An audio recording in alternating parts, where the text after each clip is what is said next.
Good morning. Quiet day yesterday, unless you were a goals player.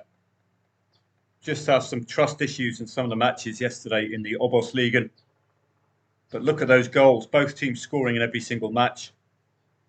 Both teams scoring 2 goals at least in 5 matches. No, sorry, in 4 of those matches. So that could be the angle in, as I've said in the past. 2.45, 2.25 the favourite in a Super Etten. Makes little appeal. 2.25 as well. 2.25 to those matches. Ergerson and Ralphus making very little appeal from readability and trust. Start and Lynn was the only real play. You'd have got yourself a nice profit just on the 1-1 had you gone match odds market. I did mention that to you on Telegram. You've always got those options to exit it. It paid off yesterday, didn't it? Got that 80 plus quid on Spain under 21 if you stayed in. Here, staying in would have cost you £10 profit to my stakes. It will cost you £10. But the 1-1 came very, very early in the second half, 45th, 46th minute. And that's your out if you wanted to lock in profit. And you'd have made a reasonable gain relative to your liability there. So have a think about exiting. When do I exit? Do I go for the win like Spain, or am I willing to take the hit?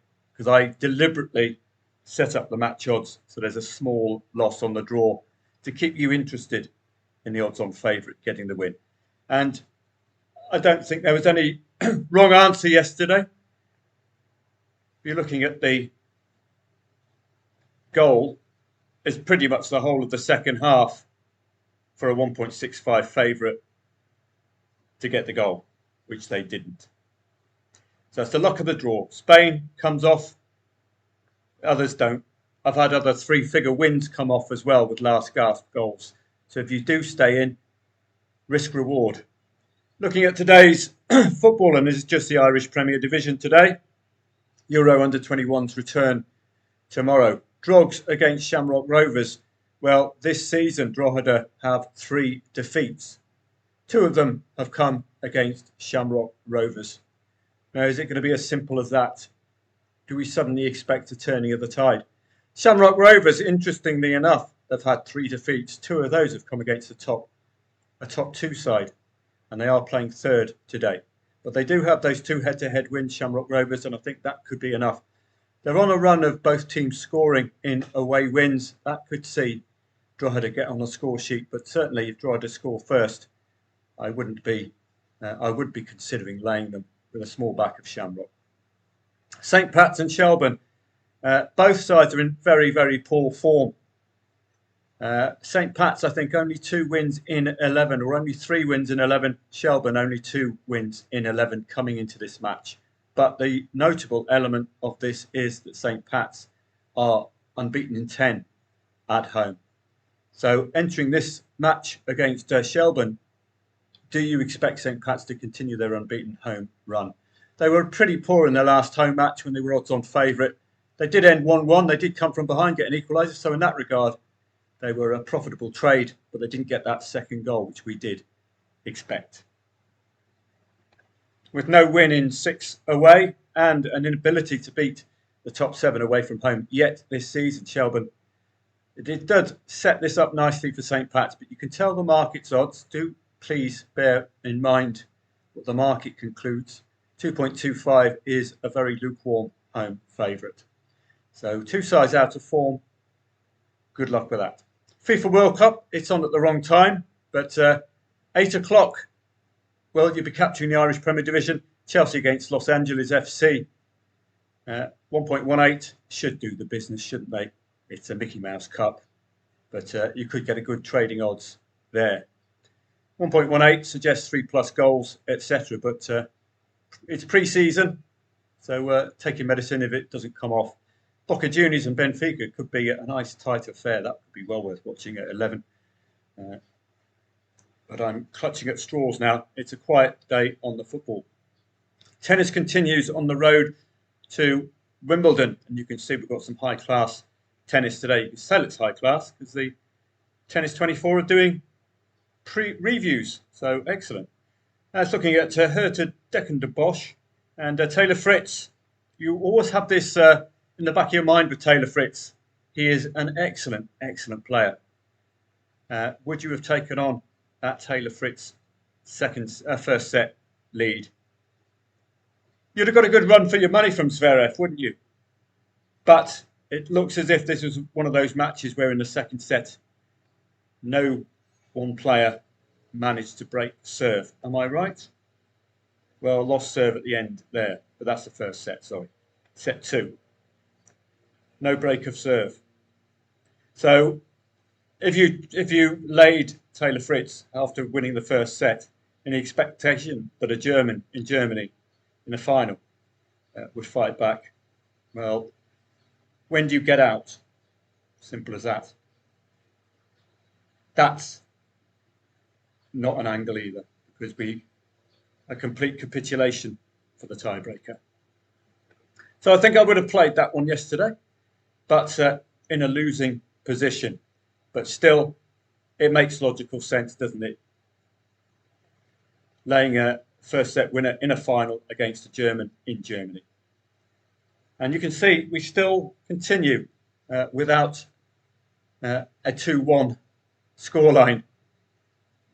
Engels thought he would give a little bit the German in Germany. Hanfmann did excellently. 1.78 and 2.04 is pretty much even Stevens, isn't it? They've got to include the over round. So well done, Hanfmann there. Corentin Moutet and Kinderknecht. This is what we tend to see when Frenchmen or fellow countrymen meet each other.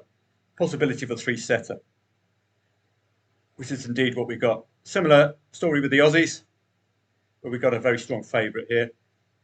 2 Aussies meeting each other. One of them turned into a 3-setter. So do look out for that potential angle as well from a tennis trading perspective. Looking on to today's tennis, and it does look quite robust on the grass in Halle. Normally, Roger Federer would be turning up and hoovering up the prize money and then moving along his merry way. So this is Germany, so watch out for Altmaier, who's playing Daniel Medvedev. Daniel Medvedev, layable if winning the first set. The odds are going to be so low. He's playing a German who might just lift himself. Quentin Hallis and Bonsai. All right, mate. Stroke. Where's me strides, mate? Playing each other. Fellow Frenchmen. Expectation of a 3-setter based on the market as well.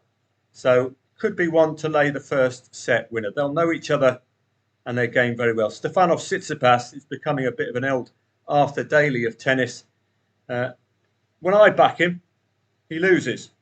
When I leave him alone, he comes from 2 sets and a break of serve down to win the match.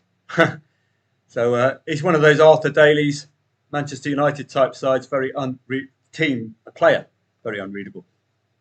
We're up the London leg now, so keep an eye out for Danny Evans. But he's got a very formidable opponent in Francis Tiafoe, who does excel on grass. For me, if Danny Evans wins the first set, through his enthusiasm playing in front of home support, I would be laying him as well. Cameron Norrie against Mensik is lined up for a potential 3-setter. Hugh Fearnley-Whittingstall is playing a bolt. Just hope he is playing just a bolt, so he can do a little bit of cookery while he's playing his tennis, old Hugh Fearnley. He's a very strong favourite, but not sure of his rankings. 60th, so doing okay, playing 194. But whenever you see 3 figures, just check whether it's because of an injury concern. So Gael Monfils on grass, he's going to be entertaining, but I don't think he should be odds on favourite. So I would be looking at that. Bautista Agut is a class act on grass, but he's getting a bit old. Joe Biden getting a bit on in age. So we've got Fearnley-Whittingstall, Cameron Norrie, Danny Evans in London. Just a small nod towards them in a hope that they'll be competitive. We're in the ladies' game in Berlin again. Just a quick look for any Germans. We've got Lies against Badoza. And again, if you just look at the odds for Badoza, 1.3. If she wins the first set, what will she be then? About 1.15. Eminently layable against a German. Regardless of her ATP rank, her WTA rankings, Lise, she might just excel in front of home support. Give us a trading angle. It's a nice low risk play, isn't it? Andreeva against Freck looks a dominant one.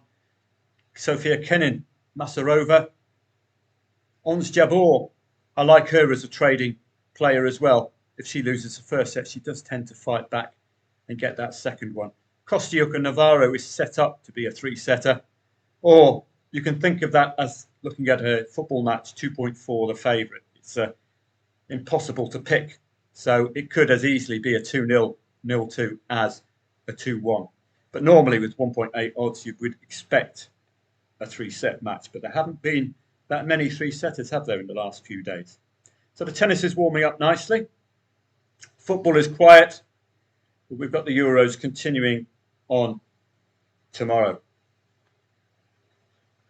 France, Poland, Georgia and Portugal. This is the last group stage match, I believe.